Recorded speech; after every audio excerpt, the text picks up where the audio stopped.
عالمی توانائی مارکیٹ میں خام تیل کی قیمتوں میں نمایاں کمی ریکارڈ کی گئی ہے، جس کی بڑی وجہ امریکہ اور ایران کے درمیان آبنائے ہرمز سے متعلق ممکنہ سفارتی پیش رفت کی امید کو قرار دیا جا رہا ہے۔ بین الاقوامی منڈی میں برنٹ خام تیل کی قیمت 13 جولائی کے بعد پہلی مرتبہ $78 فی بیرل سے نیچے آ گئی ہے، جبکہ امریکی خام تیل ویسٹ ٹیکساس انٹرمیڈیٹ بھی کم ہو کر تقریباً $74.50 فی بیرل کی سطح پر پہنچ گیا۔ عالمی توانائی مارکیٹ میں خام تیل کی قیمتوں میں نمایاں کمی ریکارڈ کی گئی ہے، جس کی بڑی وجہ امریکہ اور ایران کے درمیان آبنائے ہرمز سے متعلق ممکنہ سفارتی پیش رفت کی امید کو قرار دیا جا رہا ہے۔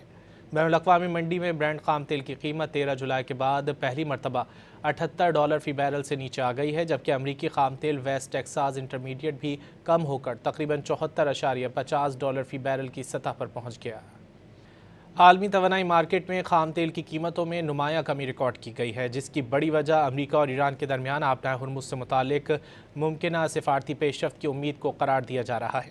بین الاقوامی منڈی میں برنٹ خام تیل کی قیمت 13 جولائی کے بعد پہلی مرتبہ $78 فی بیرل سے نیچے آ گئی ہے، جبکہ امریکی خام تیل ویسٹ ٹیکساس انٹرمیڈیٹ بھی کم ہو کر تقریباً $74.50 فی بیرل کی سطح پر پہنچ گیا۔